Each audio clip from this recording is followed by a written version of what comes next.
नमस्कार दोस्तों, मेरा नाम है तरुण यादव। स्वागत करते हैं आप सभी का हमारे YouTube चैनल IQ मेंटर में। दोस्तों, आप जानते हैं IQ मेंटर फास्ट एक रिवीजन कोर्स चल रहा है, जिसके अंतर्गत हम मध्यकालीन इतिहास को पढ़ रहे थे। और आज की इस वीडियो में हम पढ़ेंगे महान सम्राट अकबर के कुछ महत्वपूर्ण तथ्यों के बारे में, जो आपके प्रतियोगी परीक्षाओं के दृष्टिकोण से बहुत ज़्यादा इंपॉर्टेंट होगा। चाहे आप UPSSC की परीक्षा दे रहे हो, UPSI की परीक्षा दे रहे हो, टेट की परीक्षा दे रहे हो, SSC की, NTPC की, या किसी भी प्रतियोगी परीक्षाओं की आप तैयारी कर रहे हो, सभी के लिए ये वीडियो बहुत ज़्यादा इंपॉर्टेंट होगा। इस वीडियो की हर एक लाइन बहुत ज़्यादा इंपॉर्टेंट है, इसलिए प्रॉपर्ली नोट करते हुए या फिर स्क्रीनशॉट लेते हुए चलेगा।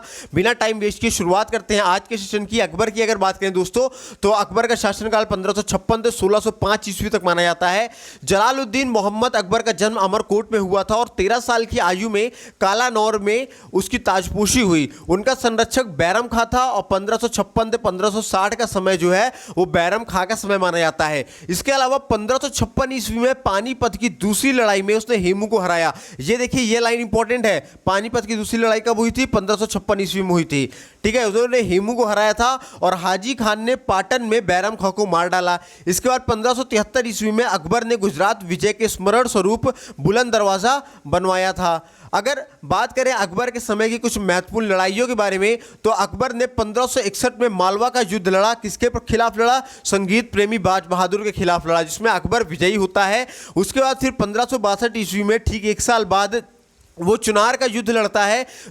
किससे लड़ता है? अफगान से लड़ता है। इसमें भी अकबर विजयी होता है। उसके बाद 1562 में वो आमेर के राजा भारमल के साथ इसका युद्ध होता है, जिसमें अकबर विजयी हुआ करता है। उसके बाद दोस्तों फिर वो 1564 ईस्वी में गोंडवाना का युद्ध लड़ता है रानी दुर्गावती से, जिसमें भी अकबर विजयी होता है। उसके बाद फिर 1560 ईस्वी में दोस्तों वो मेवाड़ का युद्ध लड़ता है। किसके खिलाफ? राजा उदय सिंह के खिलाफ लड़ा करता है। इसमें भी अकबर विजयी होता है। देन उसके बाद 1569 ईस्वी में रणथंभौर का युद्ध लड़ता है सृजनहारा के खिलाफ। और उसके बाद 1569 ईस्वी के अंतिम में वो कलिंजर का युद्ध लड़ता है। किसके खिलाफ? रामचंद्र के खिलाफ, जिसमें भी अकबर विजयी हुआ करता है। और फिर 1572 ईस्वी में वो गुजरात में मुजफ्फर खान थर्ड के खिलाफ क्या करता है? युद्ध को लड़ा करता है, जिसमें अकबर विजयी होता है। और फिर सबसे इंपॉर्टेंट, सबसे अहम युद्ध जो परीक्षाओं में बार बार पूछा जाता है, 1576 ईस्वी में वो हल्दी घाटी का युद्ध लड़ता है महाराणा प्रताप के खिलाफ। उसके बाद 1581 में बंगाल, बिहार और काबुल का युद्ध लड़ता है हकीम मिर्जा के खिलाफ। और उसके बाद 1586 ईस्वी में दोस्तों वो कश्मीर का युद्ध लड़ता है याकूब खान के खिलाफ। उसके अलावा दोस्तों उसने कुछ दक्कन राज्यों पे भी विजय प्राप्त की थी। 1591 ईस्वी में दोस्तों उन्होंने खान देश के राजा अली खान पे साथ उनका युद्ध होता है, जिसमें अकबर विजयी होता है। उसके बाद फिर 1596 ईस्वी में अहमदनगर के चांद बीबी से इनका युद्ध हुआ करता है और इसमें भी अकबर विजयी होता है। और 1601 ईस्वी में असीरगढ़ के राजा मीरान बहादुर के साथ इनका युद्ध हुआ करता है और इसमें भी अकबर विजयी होता है। और जो असीरगढ़ होता है दोस्तों, असीरगढ़ अकबर के जीवन की अंतिम विजय हुआ करती है और वो लगभग तब तक पूरे राजपुताना पर अपना कब्जा कर लिया होता है, लेकिन वह मेवाड़ पर कभी कब्जा नहीं जमा पाता है। और इसीलिए वो क्या करता है? 1576 ईस्वी में प्रसिद्ध हल्दी घाटी का युद्ध हुआ करता है, जिसमें मान सिंह और आसफ खान ने राणा प्रताप के विरुद्ध अकबर का प्रतिनिधित्व किया।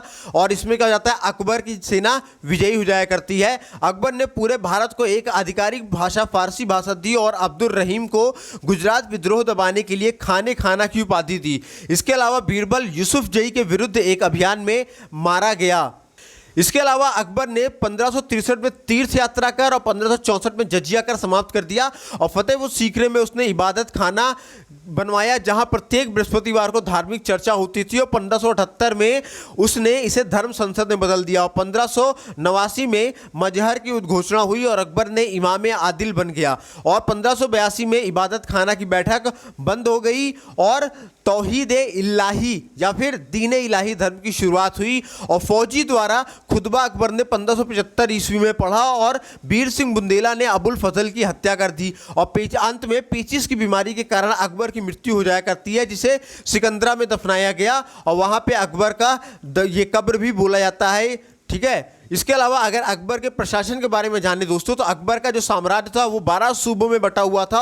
और वो सूबे कौन कौन से थे? तो वो सूबे थे बंगाल, बिहार, इलाहाबाद, आगरा, इलाहाबाद, लाहौर, मुल्तान, काबुल, आमेर, मालवा और गुजरात था। और हर सूबे में दोस्तों एक सूबेदार, एक दीवान, एक बख्शी, एक सद्र और एक काजी नियुक्त हुआ करते थे। और जो सूबे थे, प्रत्येक सूबे सरकार और परगनों में बटे हुए थे और पूरे राज्य की जमीन थी वो पूरे राज्य की जमीन जागीर और इनाम भूमि में बटी हुई थी। इसके अलावा अकबर ने विभिन्न विभागों की शक्ति का बंटवारा के आधार पर प्रशासन के केंद्रीय तंत्र को पुनर्व्यवस्थित किया हुआ था। इसके अलावा अगर वजीर की बात करें तो वजीर जो होता था दोस्तों वो राजस्व विभाग का प्रमुख हुआ करता था, मीर बख्शी सैनिक विभाग का प्रमुख हुआ करता था और बरीद गुप्तचर अधिकारी हुआ करता था, वहीं वाकिया संवाद वाहक हुआ करता था और मीर समान जो होता था वो शाही घराने का प्रमुख हुआ करता था। इसके अलावा दोस्तों जो काजी था वो न्यायिक विभाग का प्रमुख हुआ करता था। इसके अलावा दोस्तों अगर अकबर के दरबार की बात करें तो अकबर के दरबार में दोस्तों आप सभी जानते हैं नौरत्न रहा करते थे। उन नौरत्नों के बारे में हम जानेंगे बारी बारी से। पहला था बीरबल। जो बीरबल था दोस्तों एक कल्पी का ब्राह्मण था जो अपने हास्य और बुद्धिमत्ता के लिए जाना जाता था और उसका वास्तविक नाम दोस्तों महेश दास था जो न्याय प्रशासन का प्रमुख था। उसका दूसरा नौरत्नों में दूसरा था तोडरमल जो भू राजस्व के मामले में अपनी विशेषज्ञता के लिए प्रसिद्ध थे और वित्त विभाग के प्रमुख हुआ करते थे। फिर नौरत्नों में तीसरे नंबर पे हमारे तानसेन थे और ये दरबार के गायक थे, इन्हें गीत सम्राट कहा जाता था और इनका जन्म ग्वालियर में हुआ था और इनका वास्तविक नाम दोस्तों रामतनु पांडे था। इसके अलावा नौरत्नों में चौथे नंबर पे अबू फजल थे, ये अपनी पुस्तक अकबरनामा या आईने अकबरी के लिए प्रसिद्ध हैं। पांचवें नंबर पे दोस्तों मान सिंह थे, इन्हें हल्दी घाटी के युद्ध में महाराणा प्रताप को हराने का श्रेय जाता है। इसके अलावा फौजी कौन थे? फौजी छठवें नंबर फौजी थे, वो अकबर के दरबार का महान कवि थे। इसके अलावा दोस्तों सातवें नंबर पे हमीम हुमाम थे, वो शाही स्कूल का प्रमुख हुआ करते थे। और इसके अलावा अब्दुल रहीम थे, इन्हें अकबर ने खान खाना की उपाधि दी थी और इन्हें दोस्तों रहीम सतसई के लिए याद किया जाता है। और 90वें नंबर पे शेख मुबारक और ये एक महान सूफी संत थे।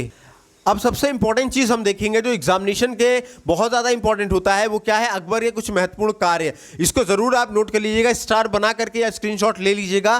पहला जो महत्वपूर्ण कार्य पहले नंबर पर हमारा था 1562 ईस्वी में अकबर ने दास प्रथा का अंत किया। उसके बाद 1562 ईस्वी में अकबर ने दोस्तों हरम दल से मुक्ति प्राप्त की और 1562 ईस्वी में ही तीर्थ यात्रा को भी समाप्त कर दिया। मतलब तीर्थ यात्रा पर जो लगने वाला टैक्स था उस टैक्स को समाप्त कर दिया। और 1564 ईस्वी में मतलब 2 साल बाद उन्होंने क्या किया? जजिया कर को समाप्त कर दिया। जजिया कर दोस्तों एक तरीके का धार्मिक टैक्स हुआ करता था जो नॉन मुस्लिम से लिया जाता था। उसके बाद फिर 1571 ईस्वी में दोस्तों उसने फतेहपुर सीकरी की स्थापना की और अपनी राजधानी को आगरा से फतेहपुर सीकरी में स्थानांतरण किया। और 1575 ईस्वी में इबादत खाना की स्थापना की और उसके बाद 1578 ईस्वी में दोस्तों इबादत खाने में सभी धर्मों के लोगों के प्रवेश की अनुमति दे दी गई। उसके बाद आता है 1589 ईस्वी में दोस्तों मजहर की घोषणा हुई है। 1582 ईस्वी में उसने दीन इलाही की स्थापना की और 1583 ईस्वी में दोस्तों उसने इलाही सम्मत की शुरुआत की और 1583 में ही कुछ निश्चित दिनों को कई जानवरों की हत्या पर निषेध लगा दिया था। मतलब कुछ निश्चित दिनों पे किसी भी तरीके के जानवरों की हत्या नहीं की जाती थी। इसके अलावा दोस्तों अंत में हम अकबर का जो साम्राज्य था ये एक भारत के नक्शे पे हम इसको उठा करके देखेंगे। तो ये इतना बड़ा जो पोर्शन आप देख रहे हैं, ये जो लाइन आप देख रहे हैं, ये लाइन पूरा दोस्तों आपके अकबर का साम्राज्य इतना फैला हुआ था। इसको मैं थोड़ा सा और प्रॉपरली अगर मैं जूम करूं ताकि आप स्पष्ट तरीके से आप देख पाएँ तो देख रहे हैं दोस्तों ये पूरा यहाँ पे कांधार था, काबुल था, पेशावर था, इधर पूरा कश्मीर आप ले लो, मुल्तान ले लो, सरहिंद ले लो, पानीपत ले लो, दिल्ली ले लो, इधर इसके अलावा इधर दोस्तों इधर आप अवध ले लो, लाहौर ले लो और इधर साइड में थोड़ा सा अगर आप और आओ तो दोस्तों बिहार ले लो, इलाहाबाद ले लो, चुनार ले लो, पटना ले लो, गौज ले लो, बंगाल है, उड़ीसा है, इसके अलावा बरार है। और साथ ही साथ दोस्तों इसके अलावा अगर आप इधर देख रहे हो तो खानदेश है, अहमदनगर है, मालवा है, गुजरात है, अमरकोट है। इन सभी स्थानों पे अकबर का क्या था? बहुत ही विशाल साम्राज्य फैला हुआ था। ये एक नक्शे के जरिए मैंने आपको दिखा दिया है। तो दोस्तों उम्मीद करता हूँ ये वीडियो आपको बहुत ही प्रॉपर तरीके से समझ में आई होगी। अगर वीडियो पसंद आई हो तो लाइक करें, शेयर करें और सब्सक्राइब करें। And as always thanks for watching our video. मिलेंगे दोस्तों अगले सेशन में, तब तक अपना ख्याल रखिए, स्वस्थ रहिए, मस्त रहिए, पढ़ते रहिए। Thank you and have a nice day.